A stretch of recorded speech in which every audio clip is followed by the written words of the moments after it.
स्वतंत्र होता है, इसीलिए ये वायुयान के उड़ान के लिए ये आदर्श माना गया है। स्थान, लोग, वस्तुएं व प्रकृति जो किसी जीव को घेरे रहती है क्या कहलाती है? ये परिवेश यानी कि जैव मंडल। ये प्रश्न और ये पहला प्रश्न मिलता जुलता है, इसको इस 2 तरीके से पूछा जा सकता है, इसीलिए दोनों प्रश्न इसमें मेंशन किया गया है कि आपको किसी भी तरीके से पूछा जा सकता है।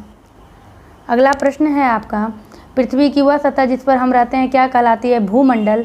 गैस की परतें जो पृथ्वी को चारों ओर से घेरे रहती है उसे क्या कहते हैं? वायुमंडल। जल से घिरे भाग को क्या कहते हैं? जलमंडल। अगला प्रश्न है आपका, पृथ्वी की सतह को कितने भागों में बांटा जा सकता है? तो 2 भागों में। बड़े स्थलीय भूभाग को महाद्वीप कहते हैं और बड़े जलाशयों को महासागर बेसिन कहते हैं। और स्थल की ऊंचाई को कहाँ से मापा जाता है और क्या माना जाता है? तो स्थल की जो ऊंचाई है उसको समुद्र के तल से मापा जाता है और इसे शून्य माना जाता है, क्योंकि जिस तरह आप पृथ्वी देखते हैं उबड़ खाबड़ है, लेकिन समुद्र का जो तल है वो बिल्कुल बराबर है, इसीलिए स्थल की ऊंचाई समुद्र के तल से मापा जाता है और उसे शून्य माना जाता है। फिर है आपका महत्वपूर्ण प्रश्न, विश्व का सबसे ऊंचा शिखर माउंट एवरेस्ट है। माउंट एवरेस्ट की समुद्र से ऊंचाई कितनी है? 8.848 मीटर ऊंचाई है, समुद्र से ऊंचाई है इसकी। और विश्व का सबसे गहरा गर्त कौन सा है और ये किस महासागर का भाग है? तो विश्व का सबसे गहरा गर्त आपका मेरियाना गर्त है और ये सबसे लंबी गर्त है और ये प्रशांत महासागर का भाग है। मेरियाना गर्त की गहराई क्या है? ये आपका 11,022 मीटर है। इसको मैंने बुक से भी पढ़ाया है, बोर्ड पर भी पढ़ाया है डिटेल में, तो पीछे के वीडियो को भी आप लोग देखते हुए आगे बढ़िए, किसी भी एग्जाम में ये आपको मदद कर सकता है। ये आपका एक प्रकार से जीके टाइप का प्रश्न है। आपका 7 महाद्वीपों के नाम इसमें पूछा गया है जो कि आप लोगों को अच्छी तरीके से पता है। एशिया, यूरोप, अफ्रीका, उत्तर अमेरिका, दक्षिण अमेरिका, ऑस्ट्रेलिया, अंटार्कटिका। विश्व की 80% जनसंख्या कहाँ निवास करती है? एशिया और अफ्रीका में विश्व की 80% जनसंख्या निवास करती है। सबसे बड़ा महाद्वीप आपका एशिया है। एशिया महाद्वीप पृथ्वी के कितने भाग पर फैला है? तो एशिया महाद्वीप पृथ्वी के 1/3 भाग पर फैला हुआ है, सिर्फ और सिर्फ एशिया महाद्वीप। एशिया महाद्वीप के पश्चिम में कौन सा महाद्वीप है? यूराल पर्वत, और यही यूराल पर्वत यूरोप और एशिया को अलग करता है। विश्व का दूसरा बड़ा महाद्वीप कौन सा है? अफ्रीका है। और इससे इस प्रकार के प्रश्न पूछे गए हैं कि सबसे बड़ा महाद्वीप कौन सा है, या से कई तरह के प्रश्न पूछे गए हैं, सबसे छोटा महाद्वीप, सबसे बड़ा महाद्वीप। और ये जो प्रश्न है यूराल पर्वत, इस प्रश्न से आपके बुक में भी इसी प्रकार का प्रश्न है, कौन सी पर्वत श्रृंखला एशिया और यूरोप को अलग करती है? और उत्तर अमेरिका दक्षिण अमेरिका से कैसे जुड़ा है? अब ये स्थल संधि है, जल संधि है, नहर से जुड़ा है, किस प्रकार से जुड़ा है? तो ये स्थल संधि से जुड़ा हुआ है। फिर श्रीलंका के बारे में पूछा जाता है कि कौन से संधि से जुड़ा है या अलग हुआ है। पृथ्वी का कौन सा भाग ठोस चट्टानों का बना है? आप बताएंगे पृथ्वी का कौन सा भाग ठोस चट्टानों का बना है? वायुमंडल या जलमंडल या थलमंडल? इस तरह से आप प्रश्न है। सबसे बड़ा महाद्वीप कौन सा है? पृथ्वी का सबसे गहरा भाग कौन सा है? तो मेरियाना गर्त है। इस तरह से कई सारे महत्वपूर्ण प्रश्न हैं जो सीटेट में पूछे गए हैं और आपके बुक में भी हैं। अब अगला प्रश्न है, विश्व का सबसे बड़ा गर्म रेगिस्तान कौन सा है? ये अफ्रीका का सहारा रेगिस्तान है।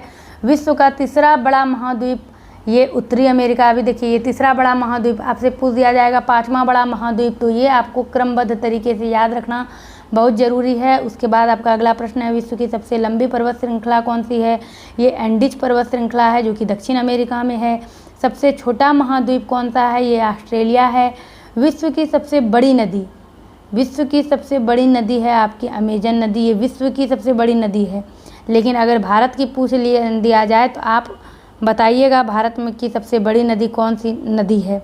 और ऐसा कौन सा महाद्वीप है जहां स्थायी मानव निवास नहीं करते हैं? एक नदी राजस्थान में भी है, थोड़ा सा मैं आपको हिंट्स दे दूं, जिसे लूनी नदी के नाम से जाना जाता है। आप लोग बताइएगा भारत की सबसे बड़ी नदी कौन सी है?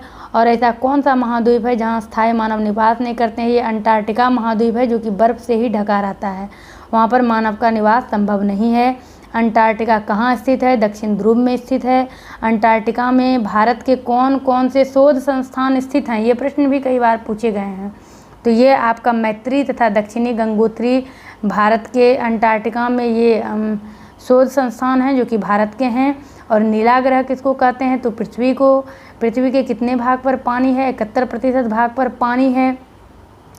पृथ्वी पर पाए जाने वाले जल का कितने प्रतिशत भाग महासागरों में पाया जाता है?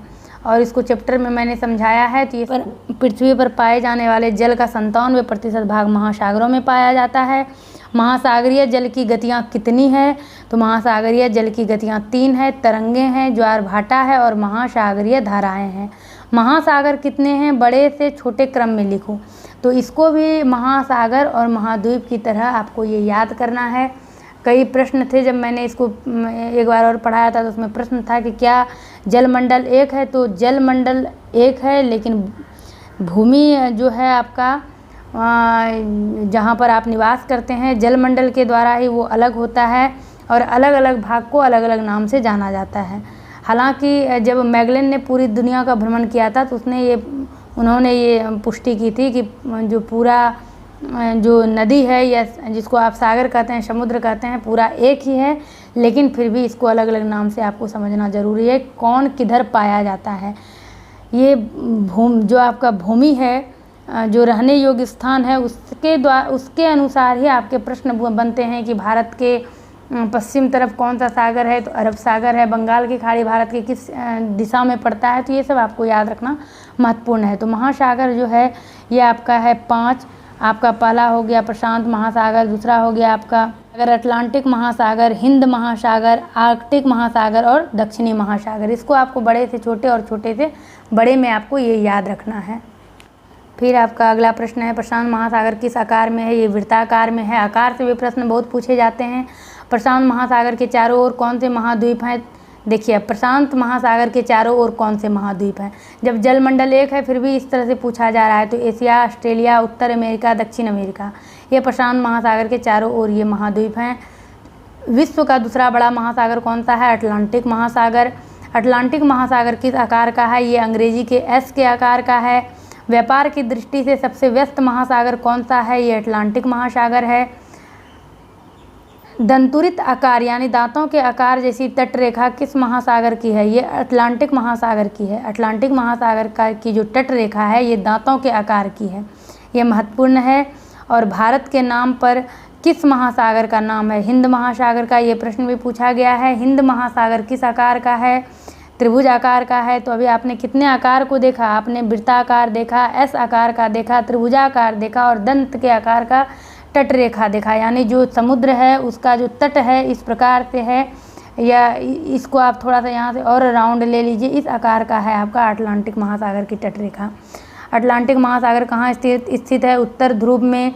बेरिंग जल संधि किस किस महासागर के बीच है? आर्कटिक महासागर और प्रशांत महासागर के बीच में है बेरिंग जल संधि। वायुमंडल किस ऊंचाई तक फैला है? 1600 किलोमीटर।